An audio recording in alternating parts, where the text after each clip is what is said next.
Good morning. I'd like to call this meeting to order. The time is 9 o'clock sharp. Today is Thursday, June 13th, 2024, and this is the first day of a two-day meeting of the Physical Therapy Board of California. Today, we are meeting in the hearing room at the Department of Consumer Affairs building located at 2005 Evergreen Street in Sacramento, California. This is an official business meeting of the Physical Therapy Board. The board's role remains to maintain consumer protection and consult with local and state entities on the laws and regulations pertaining to the physical therapy industry.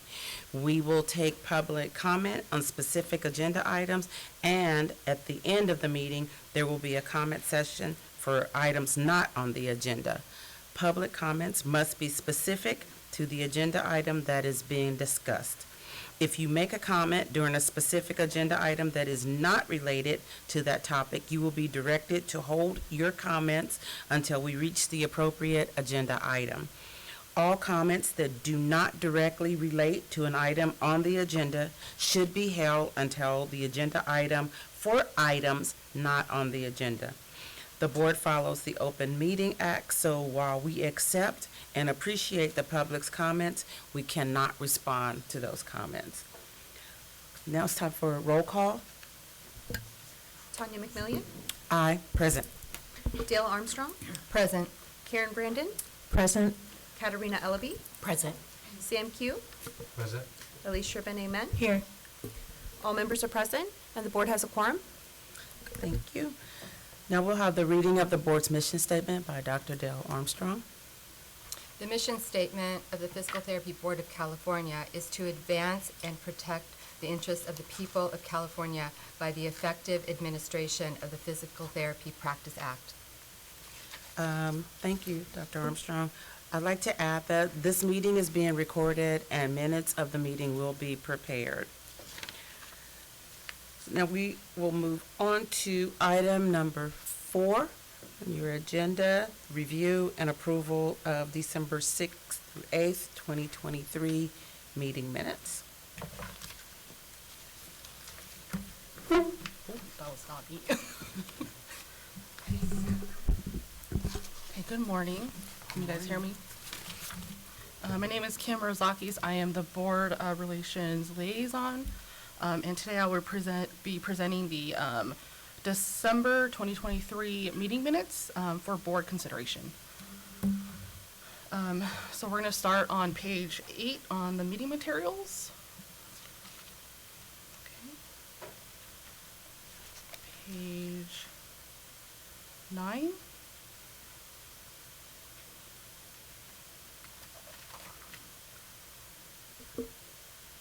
Page 10. On page 10, item 10, I'm wondering if the name of the petitioner is incorrect.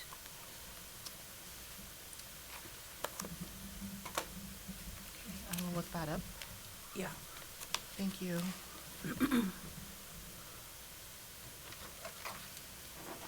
Page 11.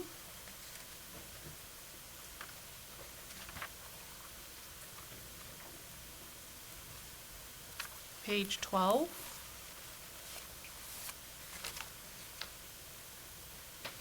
Page 12, line 146. Okay. I think the motion should be someone other than Kaiser. Okay.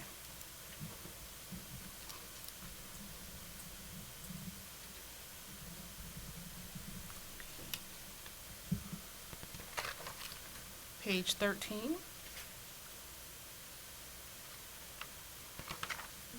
Just to confirm that my email changes were? Yes. Okay, thank you. You're welcome.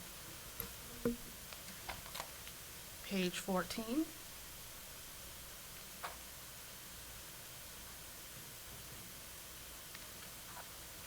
Page 15.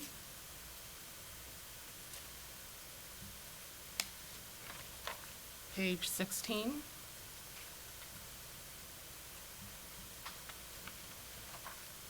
Page 17. Yes. I'm sorry, on page 15, line 261, Keen is missing an E.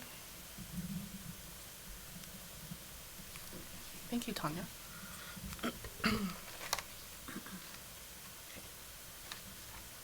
Page 16. Page 17. On page 16, line 311, Ms., the capital S.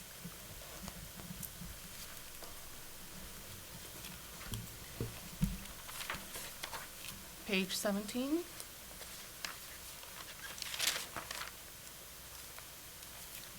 Page 18.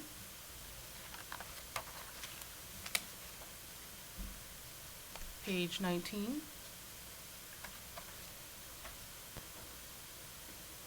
Page 20. Page 21. Page 22.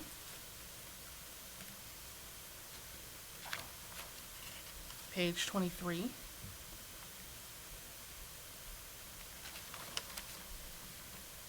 Page 24.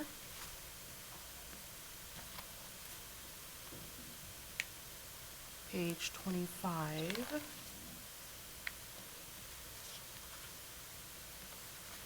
Page 26.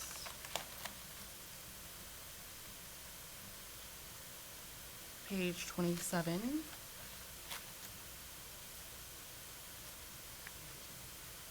Page 26, line 684, should be Dr. Rabina Amin asks how the board assesses.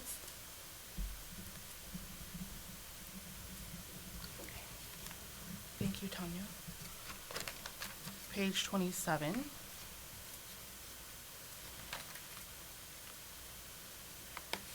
Page 28.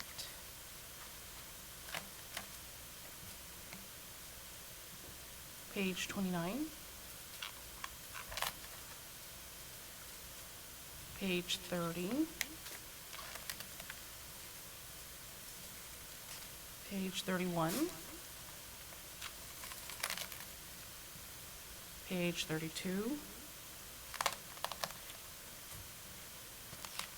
Page 33. Page 34. Page 34, line 978.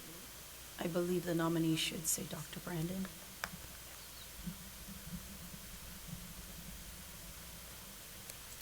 Thank you, Alicia.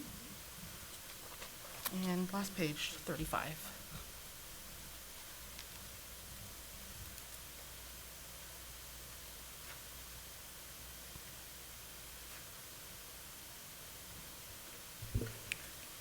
Thank you, Kim. You're welcome.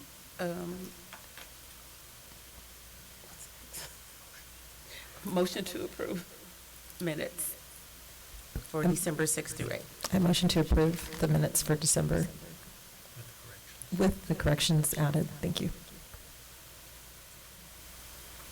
I'll second. Madam President, I don't see, are there any public present today?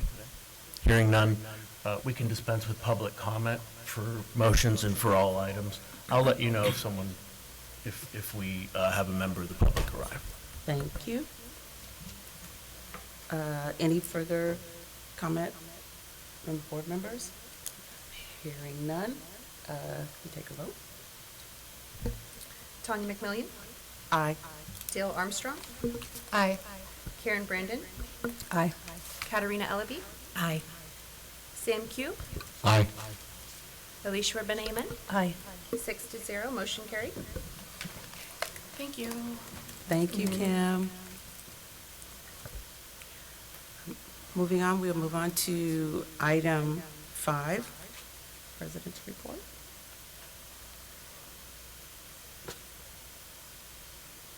Do I have a report? No? Just addressing the calendars, the 2024 Oh, calendar okay, and the thank you. 2025. Thank you. So can everyone take a look at their 2024 meeting calendar?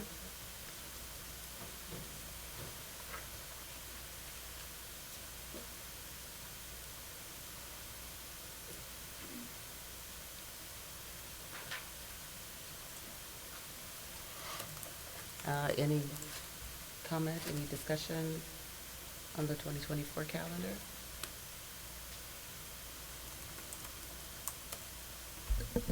So just with 2 calendar dates left for meetings for 2024, we wanted to make sure that there aren't any kind of conflicts or anything.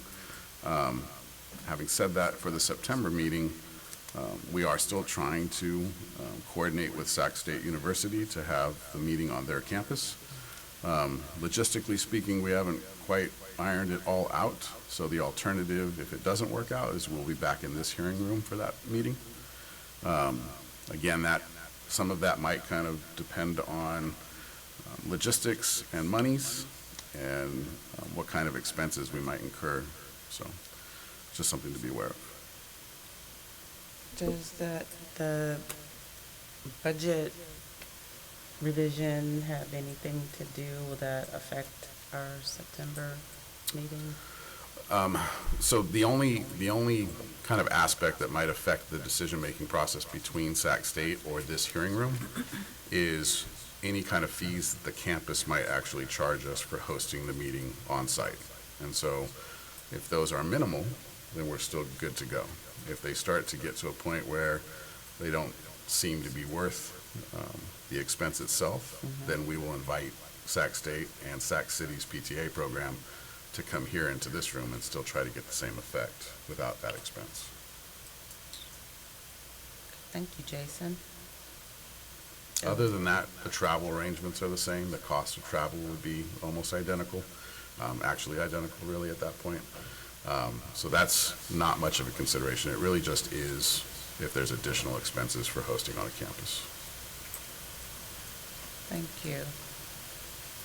Any further comment on the 2024 meeting calendar? Can I hear a motion to accept the 2024 calendar? It's already been adopted. Okay. So we just want to make sure that That we're your still on schedules are all track. set and everything's still in alignment and there's no, life comes up sometimes. So Thank you. So moving on to the proposed 2025 meeting calendar, and we're going to vote on that. No, we don't have to adopt that today, but we should have a fairly robust conversation Conversation. about what 2025 looks like, considering some of the different issues that have arose over the last few months. So Okay. I'll let legal counsel start with one concern identified already. I was going to hope that wasn't all me. There's also one of my other clients is the Board of Accountancy. They have a meeting scheduled for the 20th and 21st of March 2025, which overlaps by one day, and it's the same in September. They have a meeting scheduled the 18th and 19th. We're certainly a little further away. I can address this with my management. The board moved 2 of its meetings in the current year to accommodate that, and I can discuss how that should look next year if you'd like me to, or we could adjust our meeting schedule at some point. But if we're not adopting it today, I'm comfortable with whatever the board wants to do with that. Is that meeting usually a SoCal meeting? Well, that's part of this conversation. Okay. Because of Budget Letter 2327 and the restrictions on travel, some of those things we're going to have to look at as far as, similar to a COVID situation, our statutory mandates, what we need to do and what we can do given the expectations of cost savings. So typically, yeah, this year we're not. And we didn't, as an example, have a March meeting with the idea to just take us down to our statutory minimum of 3 meetings. That provides some cost savings. It's something that we can demonstrate that we're being fiscally responsible about. I used to be very adverse to this kind of idea, but we have also only had 3 regularly scheduled board meetings for the last 3 fiscal years. and it seems to have worked out all right. So it's something for discussion today to consider for 2025. Budget Letter 2327 specifically addresses this upcoming fiscal year and the next fiscal year. So we can expect that some of those restrictions, that further scrutiny, us having to file for exemptions for travel, and kind of subsequent to that approval process and considering of alternatives to those travels being part of that conversation. So, I just wanted to add that when the budget is finalized at the end of this month, that could change. So this might be a good item to, or as when the governor's budget comes out in December, if the state's finances are looking more rosy, that might change then as well. So just something to keep in mind. I wanted to also bring up the fact that we had discussed having it at another university in Southern California, and those Social dates University. for Loma Linda, those dates are a little bit ahead of the first day of school, and the 17th and 18th. So if Okay. we had to adjust it, it would not be bad to move it back to take it off of the time that council is not available, or switch it to the December if we're still having the December, depending on how many we're having and if we are going to be able to travel. what's the first day of that cohort? The 22nd, I believe. It's just the week, like a week later. Okay. And I think there's some flexibility in this conversation over the next couple meetings to decide kind of how that plays out, but we could always look at something like the first week of October to better align with Loma Linda. Make it better.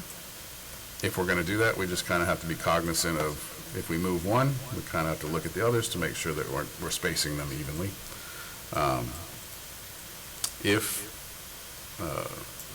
To Michael's point, if there is a rosier projection, if you will, and some of these concerns are alleviated, I think then we plan for 4, business as usual, travel to SoCal, travel to the Bay Area, and 2 Sacramento meetings. If that's not the case, we're going to have 2 more meetings to have that conversation and planning what 2025 looks like. And we might have to consider some other, cost-saving measures as far as staying local, even employing remote meetings like we did during COVID, right? That's certainly something that's being discussed right now, department-wide, statewide for that matter, and might be something that we're forced to consider at the next meeting. And what's the reason for that? The cost of travel, the cost of providing a public meeting can be considered exorbitant compared to, say, the cost of a WebEx meeting, right? So having you all, participate from the comfort of your own living rooms and via WebEx, a la COVID-19 style, does have its cost savings. So, and that might be something that we may not have a choice about, right? We'll have to see what that looks like when we get there. Regardless of whether our budget fund is healthy and where we are fiscally responsible with how we use our monies, it's a choice that's out of our hands. I would not go as far as to say it's a choice that's out of your hands. We might run into some resistance and some friction in whatever decision we might make. I appreciate the point. We are very fiscally responsible. We have the monies budgeted for travel for those meetings, and we are living within our means at that point as well. And we are special funded. So having said that, while we like to point out that designation, we don't always reap the benefit of it. Sometimes those policies are painted with a very broad brush, and those exemptions are applied across the board, special fund or general fund. So again, we'll kind of have to see, we'll have to play it meeting by meeting until we get there. So I just wanted to mention, when we're looking at the purpose of being a public meeting and also getting the work of the board done, I can understand going to web-related for cost savings and maybe even for certain access if people are capable, but those people still, based on the legislation, would have to show up at one location, right? They still have to show up at a location The one location The to be able current- to participate? The current amendments to Begley Keene would allow us to provide a hybrid meeting, but the majority of members would have to be in a single location accessible to the public. That creates all kinds of scenarios at that point, when it comes to like travel and who could travel, who gets to stay home, what does that look like? There is a potential, though, that another executive order may be issued that kind of edits Begley Keene similar to the way that it did in COVID-19 with the directive of cost savings. That hasn't happened yet, and it's just something to kind of be aware of, kind of be mindful of, that it's a possibility. Until such time, I would prefer to provide a hybrid meeting that provides access both virtually and meeting our statutory mandate to meet in specific locations in the state, regardless of whether we're here in this room or anywhere else in the state of California. So we've always kind of pointed to that as what we would really like to do. We're still trying to experiment with technology to make sure that we're able to do that when we're, say, at a campus, and still being able to provide that virtual component. We haven't quite gotten there yet, but I think we're also very close to being there. And I think in 2025, we'll certainly be there. So I ask because I want to make sure that we're looking at the value of being fiscally responsible and also being representative of all of the state. And I have a challenge with the possibility of cutting back because of the travel cost to making everything local to Northern California, but not being able to access. So if you're saying virtual, then I anticipate that maybe some people all over the state could access that. But if you're saying that they still have to meet at one location and it's not going to be accessible, that kind of defeats the purpose of previously being able to travel to different areas of the state to allow our members and the public to participate. And with any absence of an executive order directing us to do so, we would just conduct business as usual. As usual.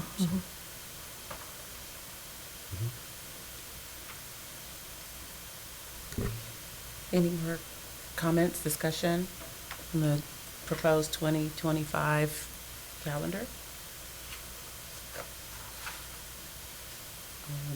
Hearing none. I will just make one last comment.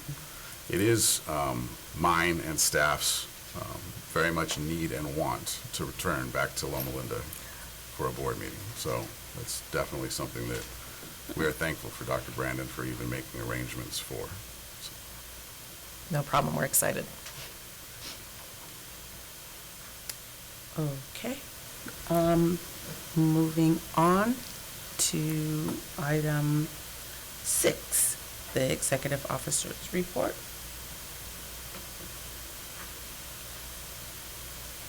Just 1 second.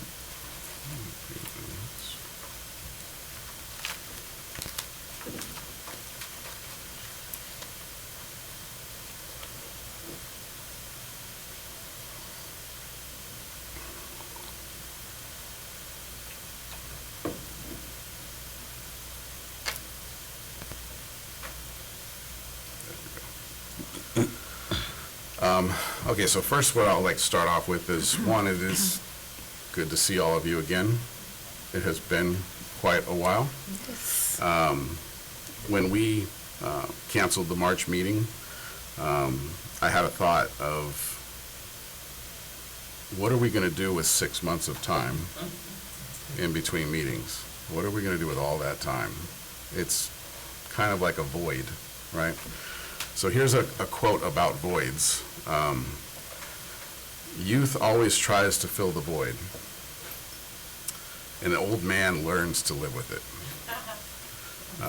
In that analogy, I am the old man, and staff and stakeholders are the youth, and the void was certainly filled. So I'll start off with a couple things. One, with I'm the youth too. you all are. I'm the only old man in the room. For admin services, I'll start off with the financial situation. Shortly after our board meeting in December, the Department of Finance issued Budget Letter 2327, which anticipates a significant general fund budget deficit for fiscal years 23-24 and 24-25. and states that we must take immediate action to reduce expenditures and identify all operational savings. Hence, in part, the cancellation of the March meeting. And since the issuance of 2327, we have been diligent in looking for where we can save money and control costs. And all of our expenditures at this point are now under a microscope. There are added layers of approval, exemption requests ranging from the travel arrangements for this board meeting today, an exemption individually for all of you, all the way to the purchasing of office supplies just to support daily operations.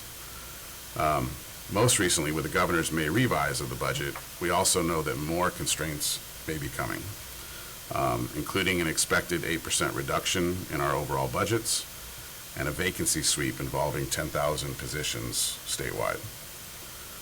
The new requirements are onerous and time-consuming, but this staff, and the admin staff in particular, have taken it in stride. Thank you to admin. Thank you for admin's patience for all of our requests. And why do we have to fill out another exemption request form? We appreciate their patience with us and the process.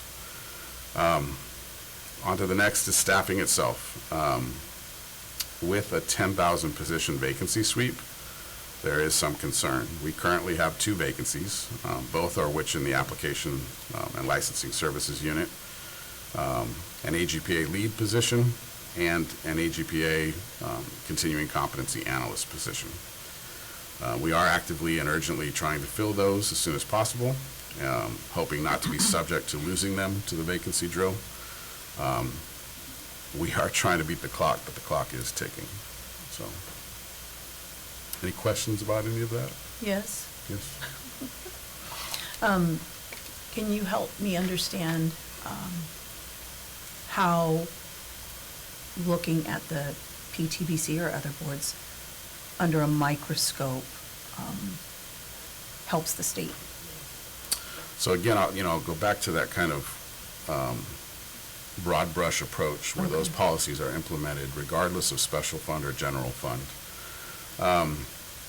I think the answer to your question kind of is twofold. One is I'll start with that we're not, while we may be special fund, we're not treated as being special, right? So the same rule applies to us.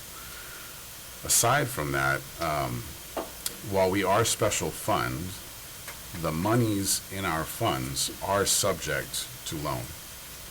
And so those monies may be diverted from our funds and provided for general fund opportunities or circumstances to cover things elsewhere. Those loans will always be tracked and paid back with interest, but that is a potential.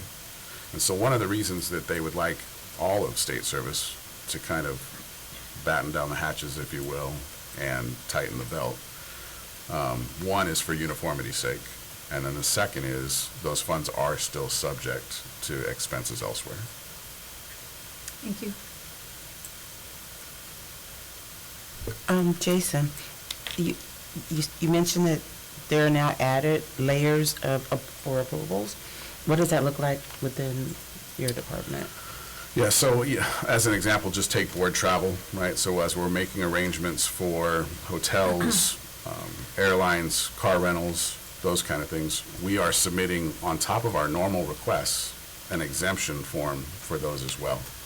And those exemption forms go to the department and even to agency for review to determine whether or not they are mission critical or there are maybe some alternatives that could be employed to realize increased cost savings, like a virtual meeting or not traveling to a remote location or maybe a more expensive location. So on a more day-to-day, anything that we may be purchasing just to meet operational need, papers, pens, laptops, equipment, daily supplies, those kind of things, we still have to fill out an exemption request to explain what we need those things for, and if we've explored any alternatives to that purchase that may have realized cost savings. Speaking of laptops, I know that you were trying to make a decision on how to move forward with the purchase of laptops. Was So- that resolved, or It's what did you decide? It is, resolved is probably not the right word. We had a in-process purchase. Our laptops are decent, but they are well out of warranty, and they're showing signs of wear. And so they create work stoppages when, as an example, keyboards don't work, or Type-C ports go awry. So we did have a process, we did have an order in process that kind of got caught up by budget letter 2327. The larger order was declined, and then it went down to necessity. So as an example, what laptops do you have that are determined irreparable? You can buy replacements for those to continue operational need. But while you might have a laptop that is out of warranty, that's not a sole reason for replacement. Use it until it breaks, purchase a new laptop once it breaks. So that's where we are at today. I know that it's kind of an inside joke with staff that they're not getting new laptops. But that's where we are. So. Thank you, Jason. And we're not alone. So 2327 is is a statewide directive. This affects all state agencies.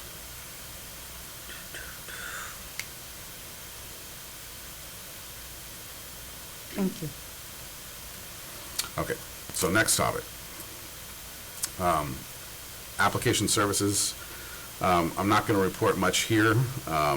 We do have a few new appointment announcements, but again, I'll let that to Valerie to report during her time. I will say thank you to all of A&L staff. They have been riddled with vacancies over the last year and a half, but they've done a great job of keeping us on track in spite of all those obstacles. I'd also like to say thank you to Valerie Kearney, the manager of the A&L unit. She's been a great leader during that endeavor and really stepped up. For Consumer Protection Services, and there's going to be kind of a reoccurring theme here. I don't want to steal any thunder, so I'm going to leave a lot of that to Carol. So I'm going to limit my comments. But there is a lot to be excited about with CPS. We have some new trainings coming in the near future, some of which you as members might even want to attend. But I'll let Carol tell you more about that tomorrow. And then for outreach, aside from the 9 different outreach events that staff have provided during Q3 and the spring progress notes, outreach is really moving.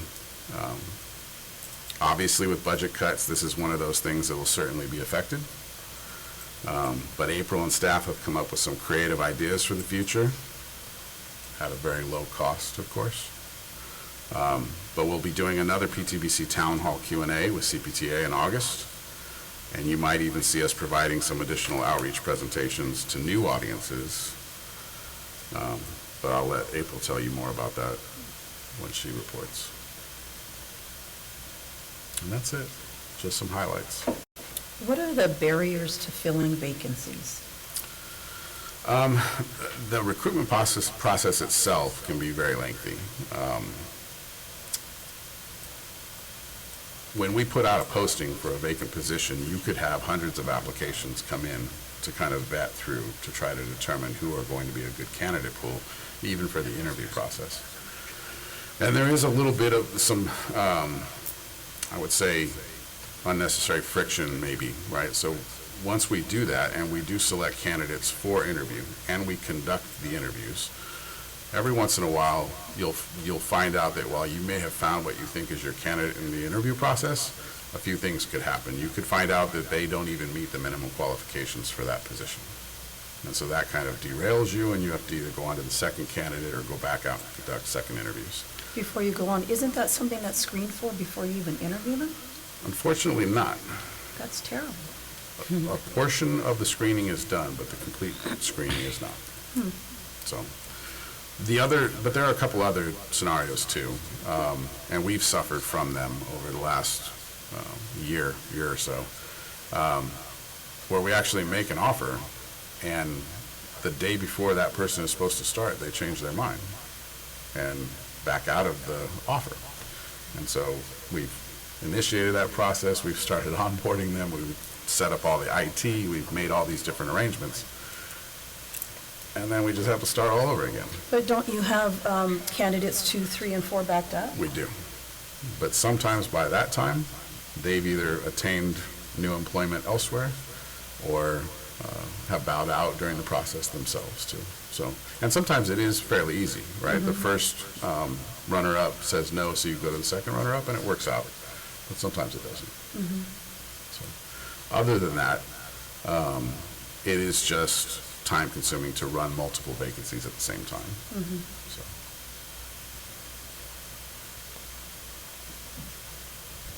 Are those vacancies offered within the state departments first, or they're just to the general public?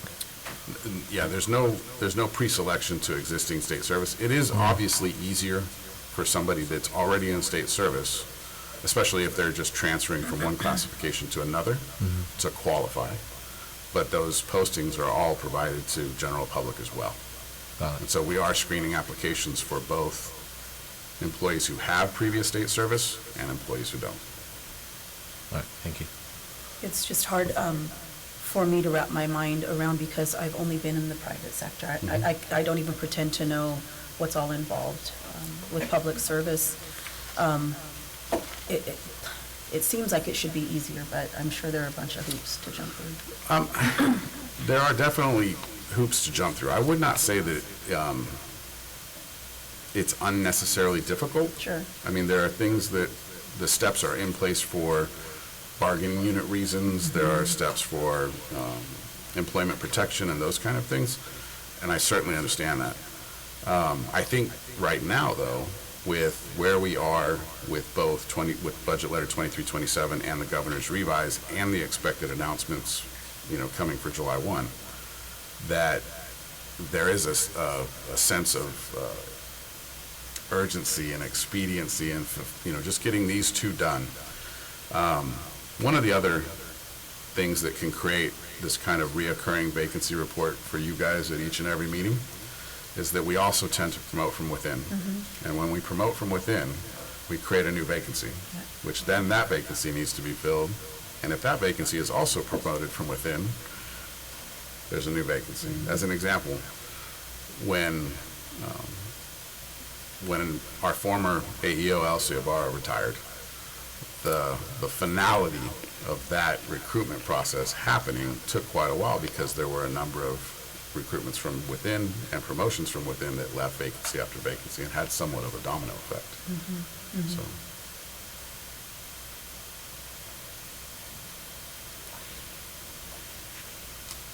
The other part that I would add is that this kind of concept's not new to us. We've had lean times in the past, and we have lost vacancies as a result of these types of drills. You get them back, right? It's kind of an ebb and flow, and when we're in a better position, we would make an argument to get those back, and it's a little bit easier because you already had them before. But doing without them is the lean, difficult time, right? If we do happen to lose one of those two, they could be crippling for certain programs.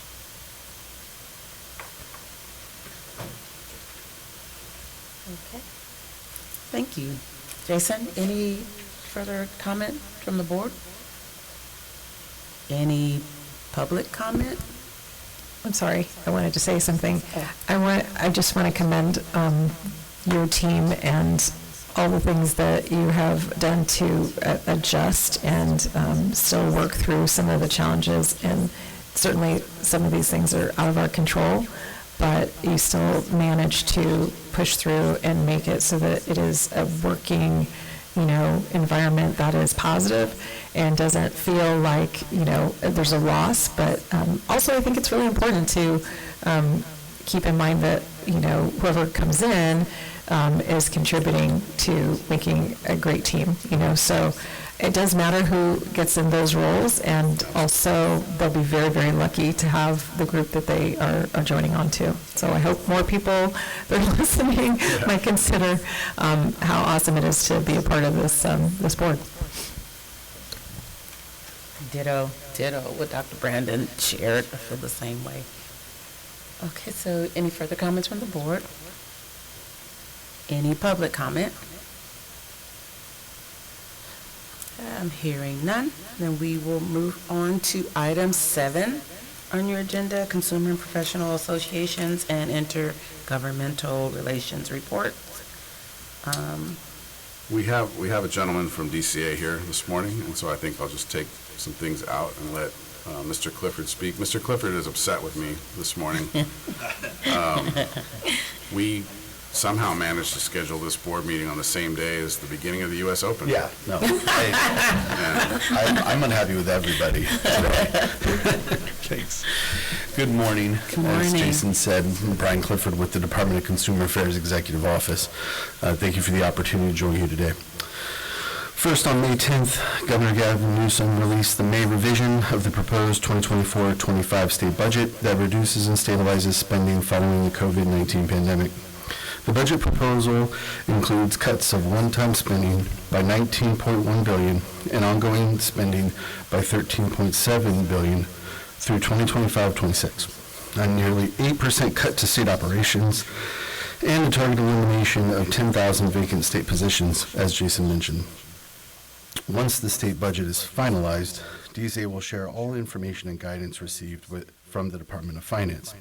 In the meantime, DCA, the boards and bureaus must continue to scrutinize expenditures and maximize cost savings, only authorizing expenditures that are mission critical and essential to operations and public services. Next, on May 29th, DCA hosted a live webinar to share information about licensing resources available to members of the military and their families. The webinar was held during Military Appreciation Month, and attendees were welcomed by Undersecretary Melinda Grant. Were provided a demonstration of the Federal Professional License Portability and State Registration Portal by Chief Information Officer Jason Piccioni. We are also thankful that we had board staff present to address questions from the audience, and a specific thank you to Jason Kaiser and Paul Rowe, an analyst here at PTB, for stepping up and being a part of that great event. The event concluded with remarks from Director Kirkmeyer, encouraging attendees to share the licensing resources with others and reiterating DCA's commitment to supporting the military community. The webinar was attended by individuals from the Army, Navy, Marine Corps, Air Force, and others supporting the military community, and an archive of the webinar is available on DCA's Military Resources webpage. On June 11th, DCA met with board presidents, vice presidents, committee chairs, executive officers, and bureau chiefs at its quarterly leadership meeting. Agency Secretary Moss opened the meeting, and agenda items included updates from DCA on the state budget, information security, DEI activities, and an important presentation from the Office of Digital Innovation on plain language. Next, DCA has learned of a recent increase in scams targeting licensees. Though the nature of the scam varies, they are similar in that they involve individuals falsely identifying themselves as board employees and telling the licensee they are under investigation. The scammers attempt to gather personal and/or financial information and may even demand payment. Boards are urged to be vigilant and proactive in providing licensees with tips on avoiding scams. A quick update on DEI. DCA's Diversity, Equity, and Inclusion Steering Committee will meet on July 26th. If you have any ideas you'd like the committee to consider, please let your executive officer know. As a reminder, DCA's Learning Management System has many DEI-related training courses available, and board members are encouraged to participate in the trainings to grow our DEI efforts. And lastly, a reminder regarding the board member orientation training. Board members must complete the BMOT within 1 year of their appointment or reappointment. The BMOT will be offered virtually next week on June 18th and again on October 22nd. Members can register for the training via the Learning Management System. And that is all I have today. Happy to answer any questions that the board may have. Thank you, Mr. Clifford. I do want to mention the LMS. I've visited often, and I've taken some of the courses, the trainings there, so I encourage everyone to just check it out. Like, there's a lot of good stuff on there, so Yeah. I just wanted to add that. Thank you. Any questions and comments for Mr. Clifford from our board members? I have a question. I don't know, it's been about a year now since we've talked about updating this room to be similar to the rooms, the hearing rooms at HQ 1 and 2. I know we've got some other matters now, financial matters that may further delay that, but I'm just wondering if there's any update at all in the planning for that. I unfortunately don't have an update on that. I can only say that I share. Sometimes these mics are a little temperamental, so I appreciate where you're coming from about how we can improve our facilities. So I definitely know that that is something that we're working on. Okay. Yeah. I did want to say that I do appreciate the modules for DEI that are available. I like the fact that it's not just one section, but it's ongoing information and it's Yeah. split up, because that way I think it helps people understand all of the components of inclusion and diversity. And I think it is supposed to be an ongoing, correct? Yes. The training is supposed to be, so there's a responsibility that you maintain your understanding of and your competency in that area. So thank Definitely. you. And we're always looking to add more trainings as, we find them and build them.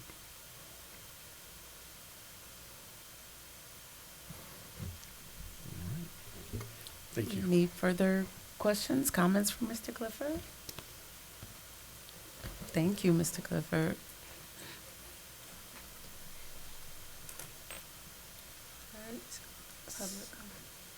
Any public comment? Hearing none, thank you. So we have no representatives? We don't have representatives from CPTA right now. Okay. I would expect that we might, today, either this afternoon or even tomorrow, so we can kind of take that part out of order. Okay, I do have some general updates for the FSBPT report. okay, Mr. Q and I will be attending the Leadership Issues Forum remotely now as a result of 2327. But we are going to submit an out-of-state travel request for the Delegate Assembly and Education meeting in Cedar Rapids, Iowa in October. And that request may be broader than just myself and the two delegates. It's kind of hard to determine what to ask for in the exemption requests right now. I think, again, we'll know a little bit more after the 1st of July. But aside from that, I have an active project with FSBPT working on their Sexual Misconduct and Boundaries Task Force, and we have a presentation to present both at the Leadership Issues Forum and at the education meeting. So FSBPT has already been very gracious in trying to kind of create models where that I can still participate should I not be able to be in the room. But we'll just have to kind of play that out as we get closer to it. Did you file for an exemption for life and was it denied? I didn't, I had conversations with Life. We didn't actually fill out an exemption request form because, so in a nutshell, we have a statutory requirement to participate in the education meeting itself, but I don't have that same statutory requirement to kind of stretch over to the Leadership Issues Forum. And so just kind of based on what I've seen, what's being approved and what's not being approved, we kind of saw the writing on the wall. We realized that the Leadership Issues Forum is not quite within the acceptable range. Okay. I just want to make a comment that having participated in various ways with FSBPT and also observing your participation with FSBPT, there is tremendous benefit, not just to the PTBC, but I believe also to DCA, from your participation with FSBPT. And so I just wholly support and back your ability and board representation's ability to attend the annual meeting and other events as well. I'd like to second that, sorry. I think it's extremely valuable experience, and they cover almost all the costs, so I don't really see why it wouldn't be in alignment with fulfilling our mission. Exactly. I was going to say. Cost considerations definitely include essentially who pays the bill. That is definitely part of the consideration. But there's also like some optics to be considered in those situations too. In general, when national news is speaking to restrictions that are being applied in the state of California, and some of those folks, you know, in state agencies, that their travel is restricted because they would essentially be self-funding, see other state agencies showing up at functions because the funding comes from elsewhere. It's not noticeable at first glance, and it can create some confusion, resentment, jealousy, whatever. But it's definitely, it was pled, let's put it that way. Right? It was part of the conversation. Well, And it definitely helps our request for the October meeting.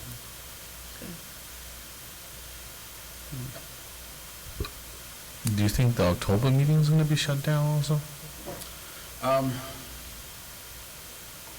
not a gambling man, so it's hard to say, right? I mean, if all things considered, if the decision was being made today, I think the request would be approved for the October. FSBT is going to go off regardless of whether we're there or not, right? But as far as our approval and attendance and whether we're able to go or not, out-of-state travel is a higher level of scrutiny than in-state travel. And when I say I'm not a gambling man, I mean, I don't know what's going to happen in the next 10 days, right? So we'll know more, and we'll know whether that constriction is tighter or looser. So, and of course, in our monthly updates, I'll reach out to all of you to tell you anything that I learned regarding that. I really appreciate these conversations being on record, because I feel as though while we just determined that some of this is out of our control, it is still very important for, I think, those who are watching our board to recognize that we are taking those measures seriously, and that our team is being incredibly responsible. And if you do see any of us or any of our representatives at any of these meetings, it's because we did all of those things, and it was a high value for us to be present. So I think that's also important for, I think, the leadership of DCA looking forward, that we have had this conversation for the last, 3 board meetings, right? And so constantly indicating that we are taking those measures and steps, changing our plans, and also, choosing not to participate in that manner is consistent. And so if we end up going to one of these, I want to make sure that people are aware of that. Sure. I'd also like to add just kind of kudos to FSBPT.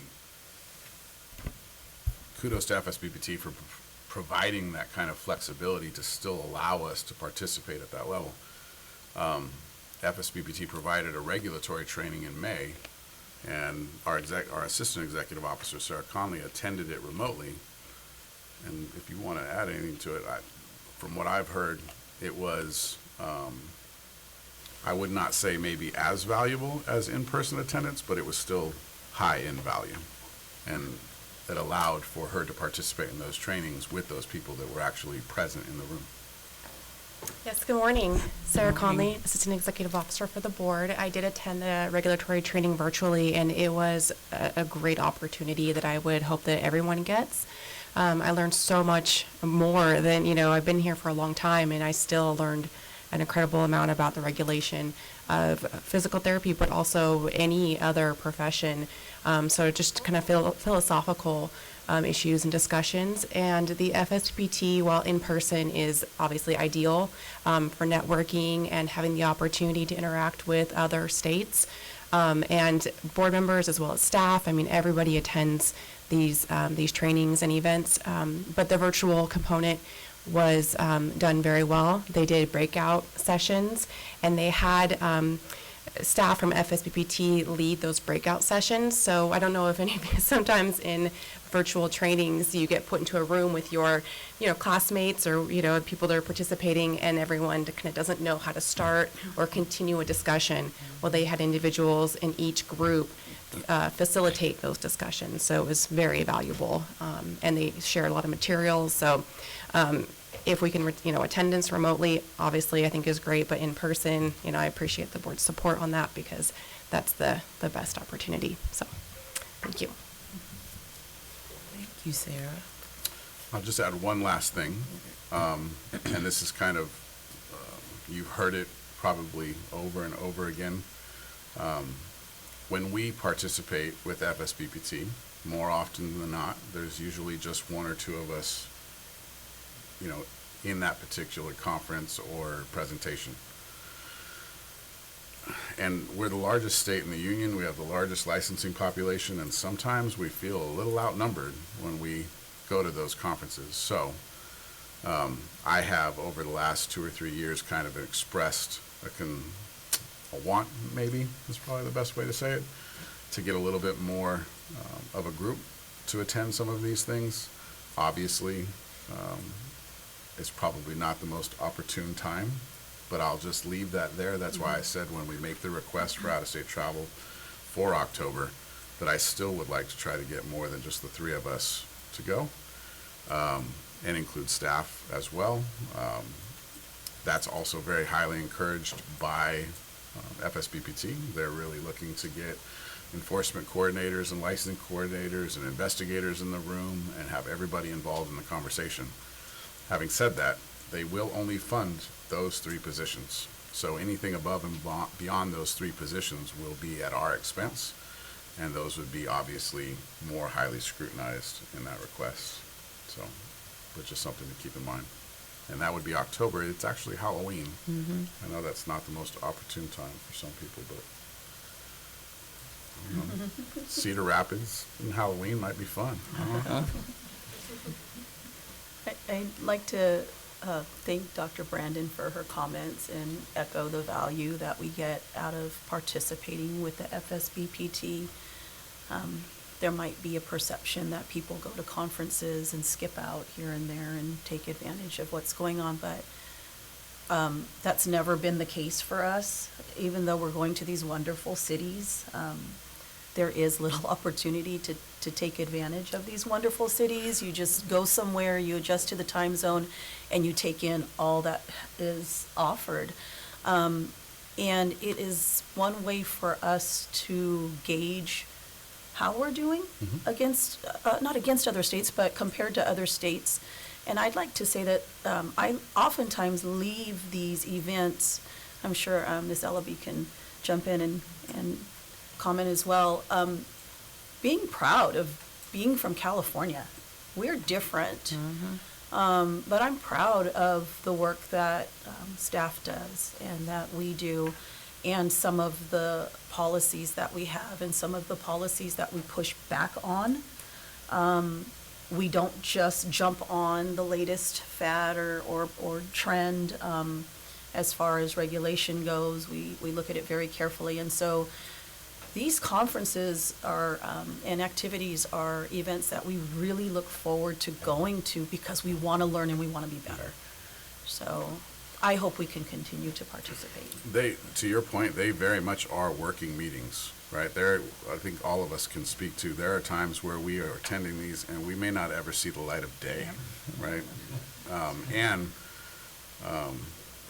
Sam, probably most recently with me, can attest to the meeting starts the minute you step into the hotel, right? I mean, we're California, so all the other states want to know how and why we do what we do, right? And so the conversations are nonstop from beginning to end, not while we're eating. The only time we get solace is when we're sleeping. We get back up in the morning and it starts at breakfast. So it's very much a working meeting. You made a good point earlier too, Jason, about how other jurisdictions have a lot more participation from their board staff and from their board members. I've been at meetings where it's their entire board is present at the conference, and I think that's a great opportunity for the members to not only network with other jurisdictions, but get a better idea of how other states do things and why we do the things that we do and how there's limitations and things like that. Different population demographics as well could be a factor. So it's just a great opportunity for us to be together in a different setting that I think is more educational instead of just, public protection, regulation, Thank you, everyone. California Physical Therapy Association, CPTA. Hi, Ms. Defoe. Are you ready, or? Okay. Sure. Can I take any public comment on what has been discussed so far? Any further comment from our board members? I have one comment. Cedar Rapids and Wonderful don't go together. I'm just saying, okay? I'm just saying. Surprisingly, last year when they presented Cedar Rapids, they gave us kind of a little video montage of Cedar Rapids. And you can say that, cinematography is everything, but they made it look very welcoming and very, it had a very kind of downtown Nashville feel to it. Okay. So I was with you on that, and I probably still am. There's better choices, but, that's the rotation, right? We have to, it's not Anaheim, but. Okay. Well, if we should be so lucky to go, you're not going to be able to enjoy the city anyway. Anyway. Yeah. Wow. But I can give an example of a specific example of a benefit from participating with FSBPT, and that would be serving on the foreign educated physical therapy therapist task force or committee at the time. It was a committee at the time. And I learned so much. And I thought about it yesterday because I got a question from someone who is applying to be a California licensee, and this person was foreign educated. And there's no way I could answer questions without having participated. And even if this is the job of staff to actually, look at these applicants and bring them through the process, it's just so enriching to know what our staff does and what our procedures are. And so that's just one specific example of why I think it was very beneficial to serve on that committee. Thank you for saying that. I mean, there's certainly a separation of powers between my ministerial duties and your service as board members, but I think the context and the knowledge of that still helps you do your jobs, right? And I think that context is everything really at that point,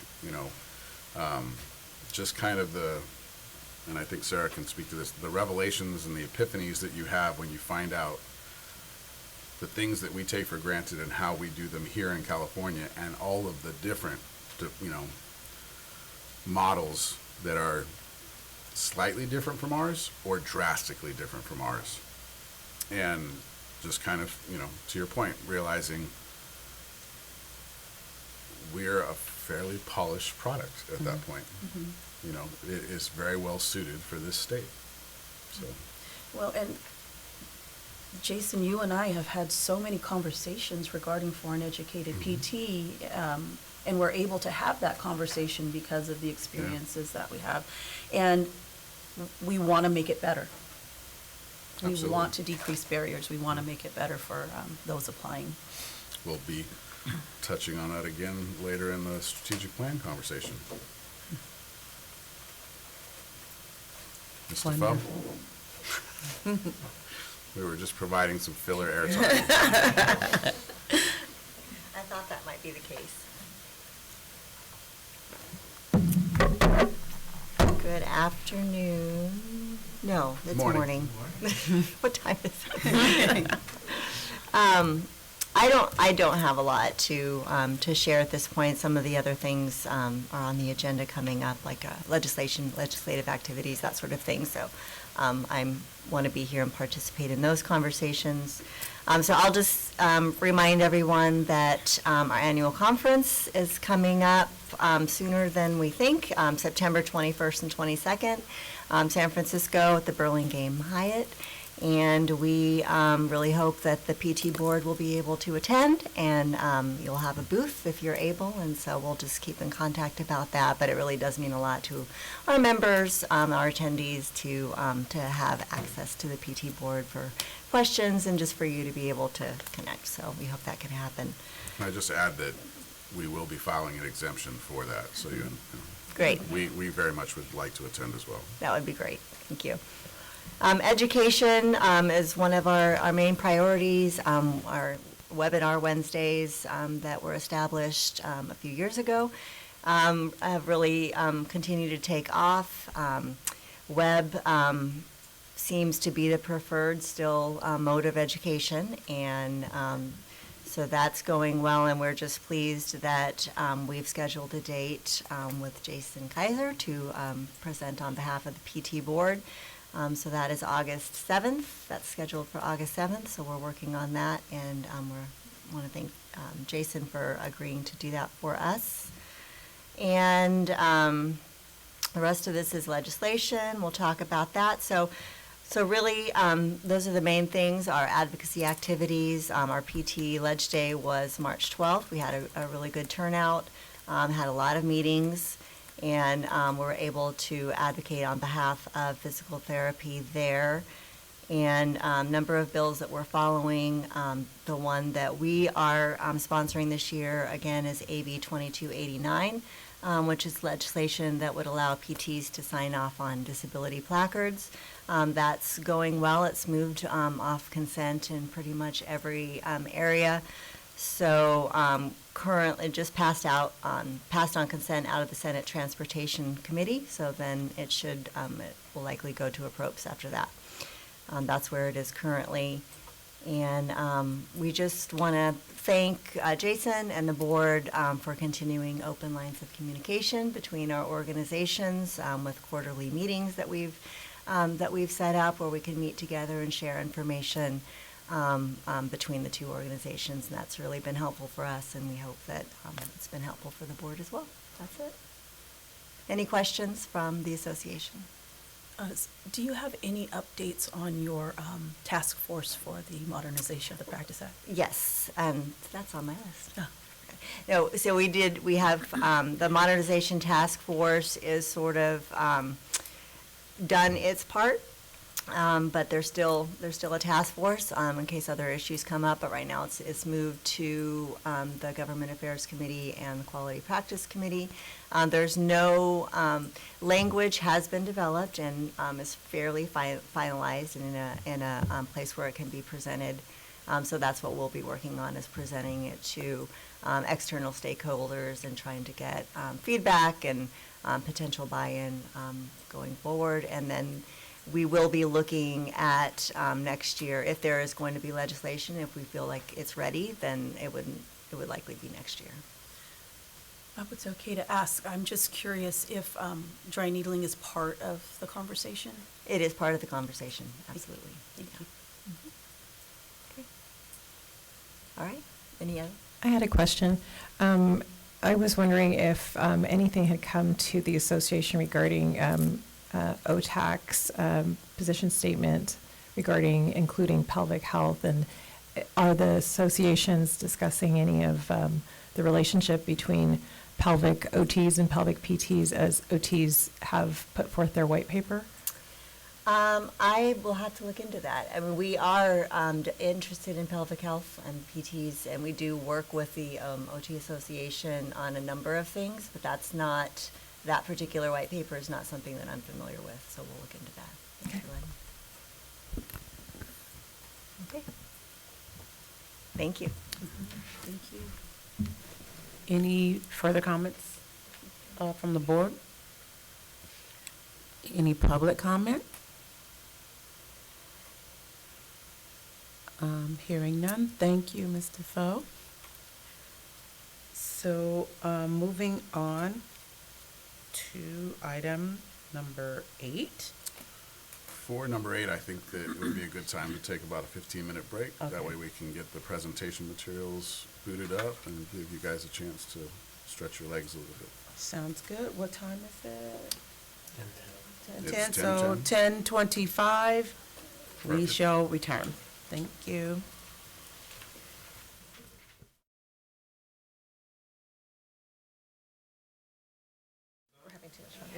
It's 10:25, folks, so we're going to call the meeting back to order, and I'm going to ask all the board members if you can move down into the audience, to the seating, so that we can move on to our next item, the California Jurisprudence Assessment Module CalJam presentation. Oh, yes, bring your, oh, yes, your paperwork. Thank you, Alicia. Madam President. Yes, I'm moving. Moving and grooving, moving and grooving. Get involved.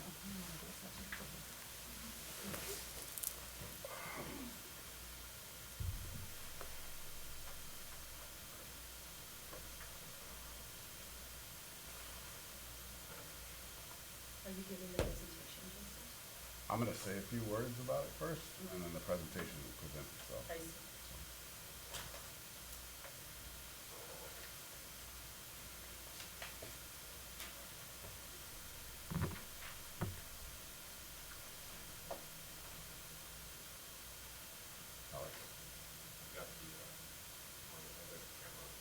So I'm just going to say a few things, and then I'm going to duck around, stay right here. I don't know. Yeah, you're good right there. All right. You might want to move the mic on the... Oh.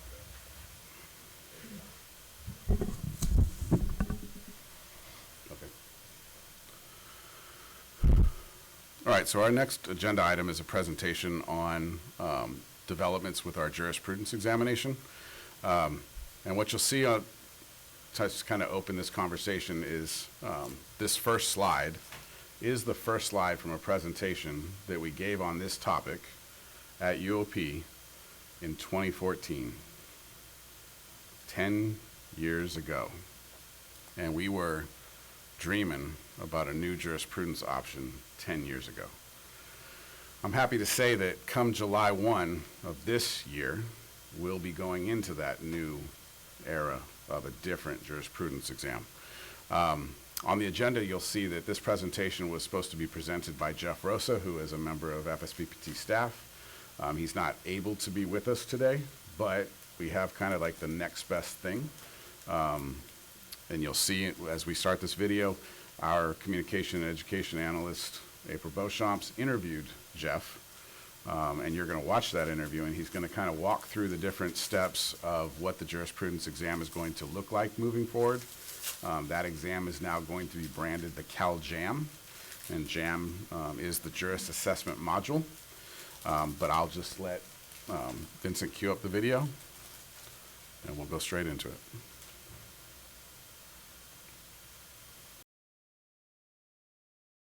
Good morning, everyone.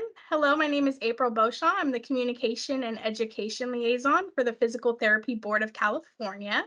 I am here today with Jeff Rosa from the Federation of State Boards of Physical Therapy, and today we will be discussing changes to the board is making to the California law exam.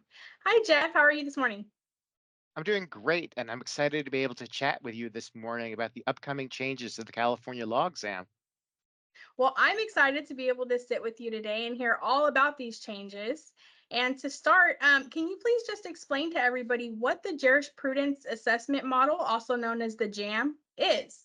Yes, the JAM is an online, on-demand jurisprudence tool. It not only ensures that applicants and licensees understand the laws and rules governing the practice of physical therapy in the state of California, but it also serves as a learning tool. So what makes the JAM different than the Cal Law exam that the board has been using, and why the change? Well, the current Cal Law exam, it's a high security, high stakes exam which is administered at Prometric testing centers in the same manner as the NPTE. So applicants must first register for the Cal Law by logging into their FSBPT customer account. And then once they log in and register, they then must wait for board staff to make them eligible to sit for the exam. And this process ultimately will trigger the authorization to test letter, which the candidate then uses to schedule the appointment with Prometric. And once the appointment is scheduled, the candidate must then go to the Prometric Center to sit for the exam, and the results are typically sent to the board the next day. With the JAM, instead of the Prometric process, once the applicant logs into their FSBPT customer account and registers, they have immediate access to take the JAM on their personal computer. Another feature of the JAM is that the feedback is immediately provided during the test. So if somebody answers a question incorrectly, they're given a list of the laws and rules supporting the question. This list is provided via hyperlink to the reference document that is also included as part of the JAM interface. So after having the ability to review the statute or rule in question, if the individual answers the question incorrectly a second time, the answer is marked as wrong, but then we show the rationales explaining why the correct answer was correct and why the other options were incorrect. Oh, okay. So so then this will be more beneficial to California's PT and PTA applicants, correct, in those ways? Correct. Yeah, because another feature of the Cal Law is that if the applicant knows enough to pass the exam, they may not realize that they got every question about PTA supervision or direct access incorrect. As a result, can they really say that they understand the laws and rules governing the practice in California? As I just described, for the JAM, the purpose is to ensure that the applicant learns about the laws and rules and not just knows enough to achieve a passing score. The fact that the JAM is taken online and on demand is another feature that will be more beneficial to California's license applicants. And in addition to applicants, however, as an online, on demand activity, the JAM might appeal also to existing licensees to meet the 2 hours in ethics laws and regulations requirement of Rule 1399.93. Going through the process to register for the Cal Law exam really created a disincentive for licensees to use that exam to meet this requirement. Oh, nice. Okay, so how does the price of the JAM then compare to the price of the California law exam that we've been using? Yeah, it's probably about a little bit under half the difference. So the current cost to take the Cal Law is the $65 registration fee plus an additional $29.50 sitting fee that goes directly to Prometric, which makes the total cost to sit for the Cal Law almost $95. By comparison, the expected registration fee for the JAM in California will be $50 with no fees that have to be paid to Prometric. Oh, I'm sure applicants will be happy to hear that. I'm sure So, they will. what advice would you give to applicants getting ready to sit for this JAM? Yeah, so all of the questions on the JAM are based on the laws and rules identified on the board's website at www.ptbc.ca.gov/laws. So although we do have that reference document included within the JAM interface, the expectation is that candidates have already reviewed the laws and rules prior to actually taking the JAM. Okay. So one last question. So you mentioned earlier that licensees will be able to take the JAM as a way to earn continuing competency credits.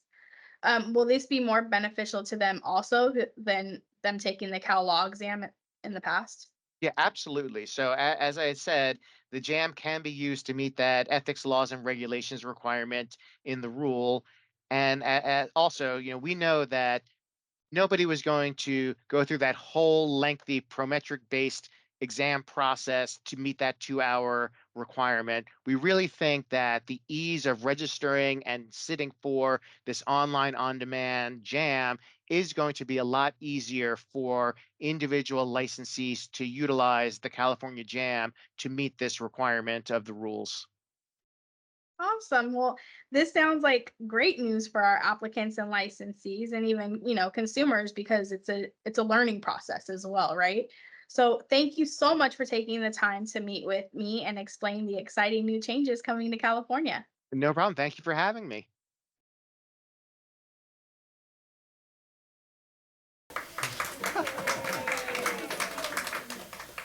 So maybe like a 5-minute just to get back behind the dais, and then we can take questions.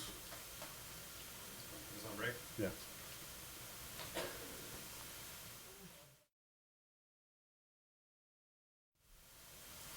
So let me start by saying, great job, April. Wonderful presentation. So, any comments, discussion from the board? Can I take the jam? Yes. I'm happy to have you as a public board member be interested in taking that jam, and we certainly will make that arrangement for you. And that goes for all board members. It will be limited to both applicants and licensees outside of that service, though. So, I just want to say, as a professional member and as a mom of a driver recently in the last year, these types of tests are very challenging in and of themselves, because just like Jeff said, the questions don't necessarily, if you don't have the right reasoning, you could even get it right and not know that your reasoning was incorrect, and the application of that law is incorrect. So in actual practice, you might still be causing harm, or, be doing something that's against the law. So what's fascinating to me about this was the rationale, the process that is put into the system of the test that allows for you to then have an understanding of the reason why behind it. I think that people have a better retention of information when they either have a story or they have a reasoning behind it. And so I'm very thankful for this update, because I think it'll help us make sure that people understand the reasoning behind the laws, and then they can implement the practice better. I would be remiss if I did not mention that while this has been a very kind of long-term project for us, we have made, quite a bit of progress over the last 100 and so days. We participated in a number of workshops where we're working with subject matter experts based on an occupational analysis and following psychometric rules to develop questions, and creating a question bank, and then using that bank to then create forms of the exam. Our AEO, Sarah Conley, was instrumental in helping me kind of work through the hundreds of questions that we had before us. And then a special thanks to both Dr. Brandon and Dr. R.A. for helping us in the final assessment with that, to kind of keep us on that July 1 target. We didn't give you a lot of notice. We're very thankful for your patience, flexibility, able to attend. And I agree that I think moving forward, we've always valued that we wanted to include this in kind of our outreach campaign, in being able to go into schools and talk about the application process, but just the composition of the board, why it exists, why we do what we do, why professional regulation is necessary, what the specifics of the laws and regs are. And just kind of dealing with, there's no requirement in the CAPTE accreditation for that to be done. And so the school's patience, the school's acceptance of letting us come in and do it, this is just another layer on top of that, though, where their first exposure to the laws and regs in California isn't as abrupt, right? It's not that high-stakes exam anymore. It's not as inconvenient as sitting for the MPTE, going through that very kind of high-security measure, and coming out the other side, not quite understanding that what questions you may have gotten wrong or what questions you may have gotten right. Mm-hmm. So at least here, you learn the value of the test itself, whether you got the answer right, or if you got the answer wrong, just that opportunity to be maybe presented with the materials one more time. And then again, even if you get it wrong a second time, what the actual correct answer is, so that when you leave your experience in taking that examination, you still have the correct knowledge moving forward. Is there camera monitoring? No. So potentially an applicant could have someone sitting beside them? It's certainly possible. There's some security conditions inside of the FSBPT registration that address some of those things, but not camera. I think this presentation kind of underscores our conversation earlier about the importance of our participation in FSBPT, because they do have a lot of products and services that we benefit from. Some aren't a good fit, but this one definitely was. We are the 9th state to adopt the Juris Assessment module with FSBPT. Had we had done this in 2014, we would have been the 2nd state. So I'm just saying, 10 years later, ain't so bad. Can you share some of the metrics that you're going to be assessing from the time before with the law test and then the JAM? I think it'll be interesting to kind of compare just passing score statistics between the two deployments. I think we know and we will expect that the passing score will be higher with this model, just by the basis of its delivery. That second chance to review the materials, right? But having said that, also incorporating it as a continuing competency module for a refresher for our existing licensing population also. One of the things that's kind of unfair in the way we do things is when we present the materials to you and we look at the Juris Assessment module or the jurisprudence exam and we compare it to the national standard. First of all, some states don't even have a jurisprudence exam as part of their licensing module. And some only do it as a refresher for existing licensees. And there's so many different models. So that's kind of an apples to zebras comparison when we present our pass rate versus everybody else's pass rate. This will make us a little bit more in alignment. Now we have 8 other states to compare to that are doing the model the exact same way we are. And so we'll be looking at that very closely to see where we are in comparison to those 8 other states, because now we know that that model was developed and deployed the same way. I'm wondering, maybe this is an FSBPT question, but, my research brain is indicating that it would be good to know what the retention of the information was, and I don't know if there's a pretest that we could do with the refresher, to see if people going into the refresher know some of the information a little bit better than those that took the law exam. And then I guess the other question is, do you think there is any direct correlation to some of the particular issues that we have in enforcement that might? I wouldn't draw any correlations Yeah. just yet, right? But one of the other things that's kind of nice about this model is it's also much more tailorable in the future.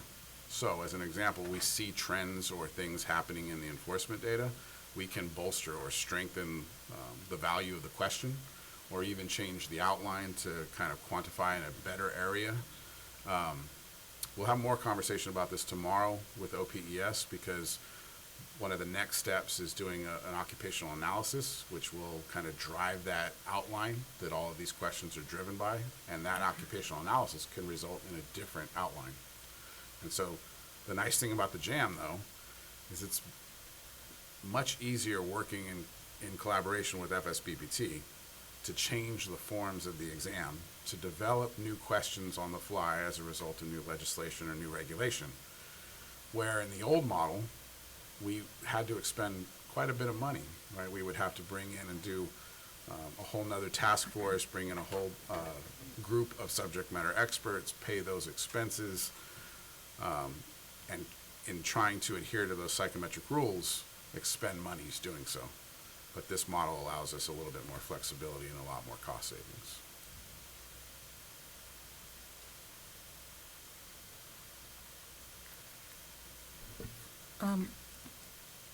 Is there, if a student fails, does not pass, is there an opportunity to retake it? And is there a time period that they have to wait, or can they just do it immediately? Absolutely. So there are more than one forms of the exam, right? Just in anticipation for that, right? If they fail the first form, there is a second form available.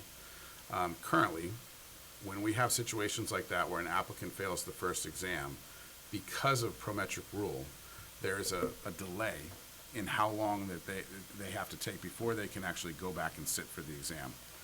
This is a lot less than that, which makes it for a more expedited process, right? I am very confident that while we'll see an increase in that pass rate, you will still have some anomalies where there's a fail of that exam.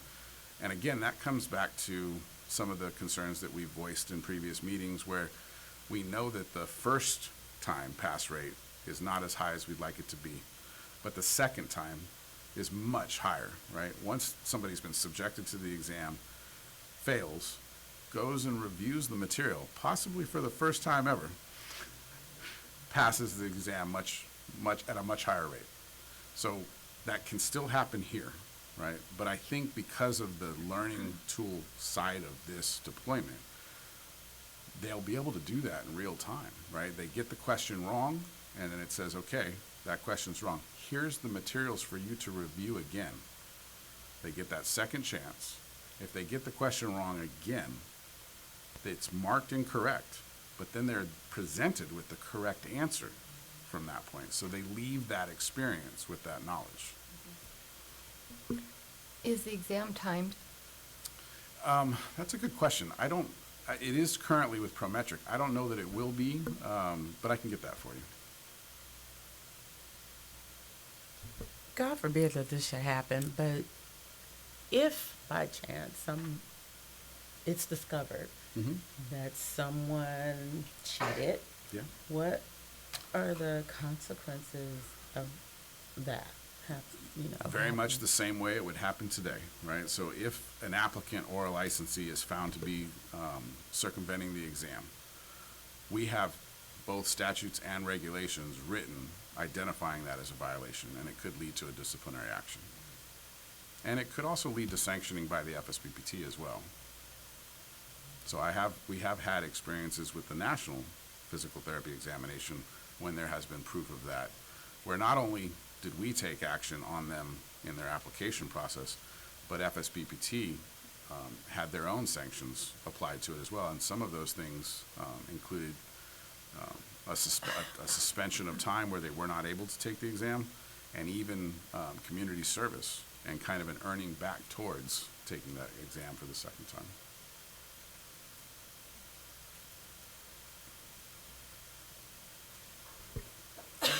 Any further comments or discussion from the board? I just want to say that this has been a long time coming for many different reasons, and thank you for your persistence. Pleasantly surprised that it's going to be up and running on July 1st. That's fantastic. Do you anticipate increased scores across PTA programs? I do. I see increased scores across PTA programs because, again, without addressing one school in particular, or just a number of schools in particular, I think just the model itself and its educational aspect will help increase that score. I also think that just now that we've announced it here, we're going to enter into a social media campaign to kind of put the word out, and we're reaching out to all the programs to talk to them. FSBPT is also helping us with that. If there are candidates that are in the pipeline today that are already registered for the Prometric given California jurisprudence exam, there will be communications sent out to them giving them their alternative to switch. And they'll be refunded a portions of their money to do so, which is a good incentive, right? That it would, you now have a different option. If they choose to stay, then they'll see that out. But we will close registrations for the old style of the exam starting next week.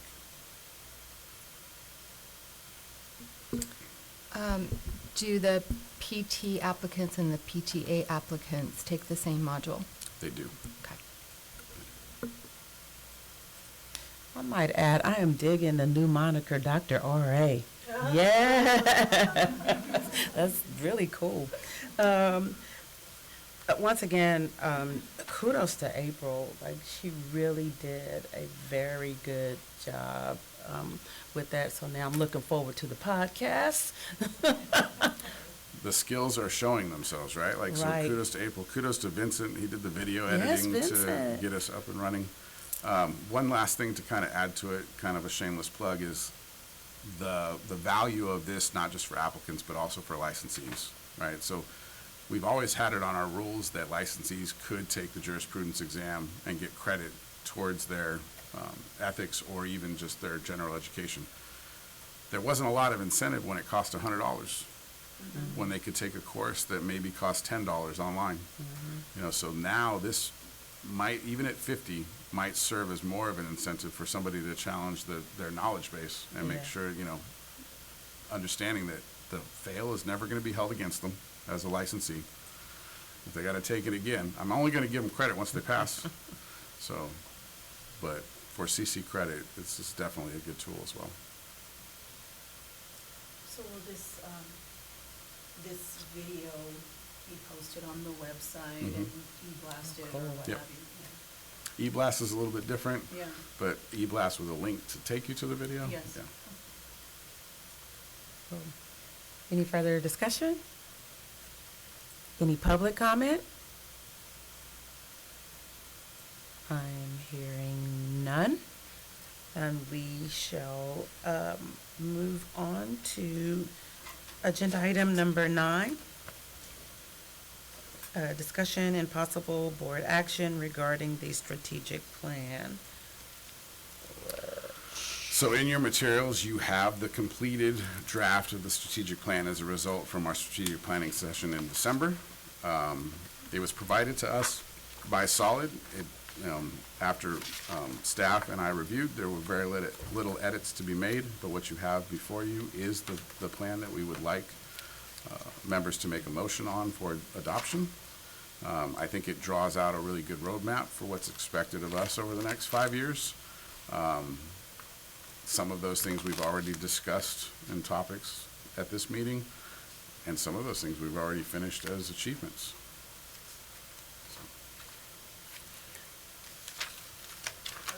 I do have a suggested edit for my credentials.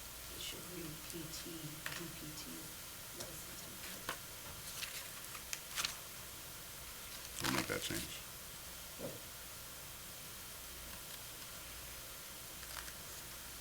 Oh, I see the message from the board president page is blank.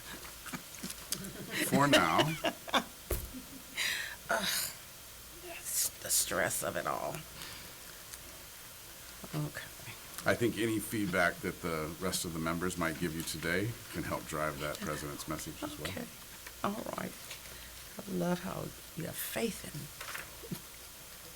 in me.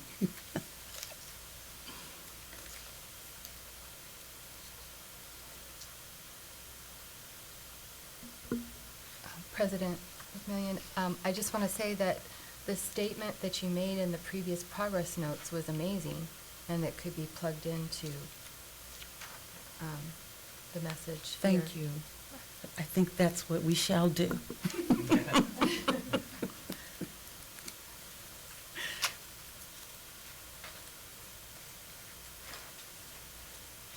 I can't recall, but did Solid or did we indicate what order in which to put our values? I can't remember. It's their recording of our conversation. Okay. No, it's great. I didn't know if there's an indication for the higher values being at the top. You know what I mean? I think there can't was recall. in the sense that certainly with consumer protection, and then more relevantly in current equity, and then we carried over some of our older values from our previous strategic plan from that point.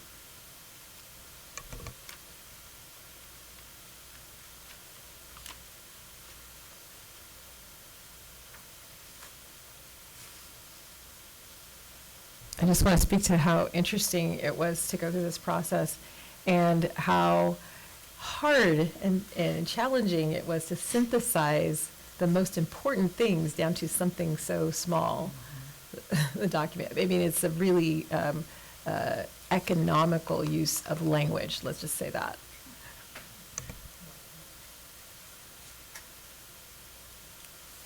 I do have a question about 2.3.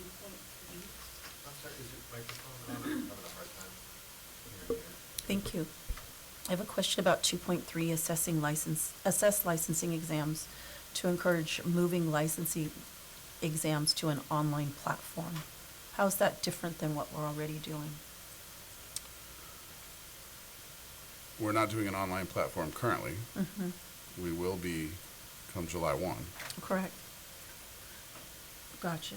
That's why I said The there are some difference. things that, when this development was happening, I don't think we were, I will say that we were not as confident that we could get this done by July 1 at that point. And so including it in the strategic plan was just expressing the board's intent to move to that model. It's a good idea.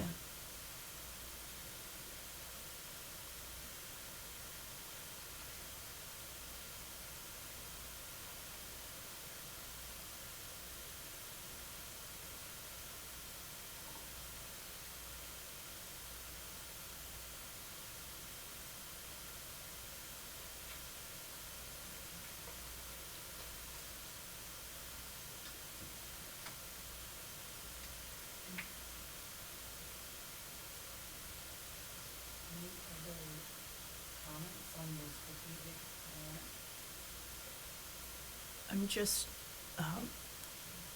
trying to marry the idea of Goal 5, continuing competency, with our continued desire to look at continuing competency regulation. So would that dovetail into these goals in any way? I certainly do think it's, especially 5.3, right, to evaluate and optimize the competency program to ensure its effectiveness. And Yeah. in that comes that promulgation of regulation. 5.1 is specific to the funding of the program, which has to be done through promulgation, but it's not to say that 5.3 won't include promulgation to kind of better the existing regulations that we have.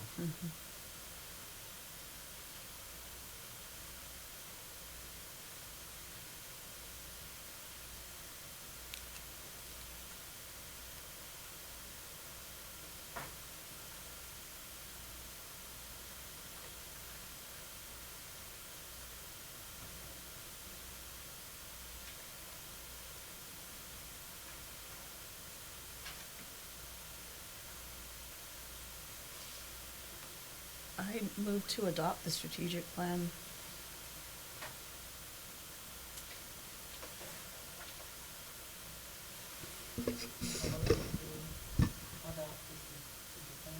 As amended, correct? Because she wanted to change her Yes, initials. please. We'll make those corrections.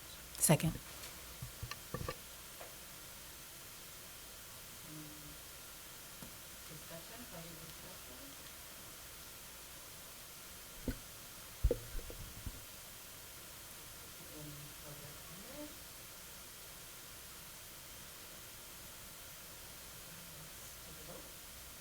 Tanya McMillian. Dale Armstrong. Aye. Karen Brandon. Aye. Katarina Ellaby. Aye. Sam Q. Aye. Alicia Benemen. Aye. 6-0, motion carried to adopt the strategic plan as amended. So then just a couple words about next steps. Yes, please. I will say, to Dr. Brandon's point, that this was and is a very difficult task, laborious, rack your brain kind of work. Having said that, now that the plan itself is adopted, there's now another round of hard work to be done. So staff and I will meet with Solid and we will create action plans to ensure that the objectives for each goal are met, and that we are able to complete this strategic plan in the time frame of which it was intended. I can speak from experience that that is a very difficult's not the right word, challenging process. And I think given the situation that we're about to enter into with some of the kind of fiscal uncertainties, we have additional obstacles on the obstacle course. So we will take all of those things into consideration in creating those action plans.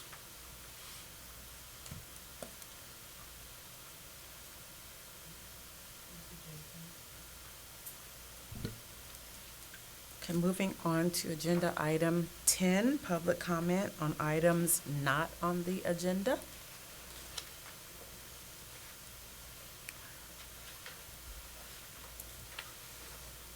Hearing none. And suggest perhaps we'll break for lunch and then come back. The Or only thing- do we? The only thing you have left for the rest of the afternoon is a closed session item. Yeah. So we'll break for lunch and then we'll come back for closed session. But we will not be coming back after that for adjournment, so we'll be adjourning for the Okay, public for thank you. today. Recess, right? You guys will. Correct. Until tomorrow morning. Yep. Thank you. I don't have to repeat all of that, right? No. Thank you. All right. And the time is what? 11:03. 11 a.m. Look at punctual Patty go.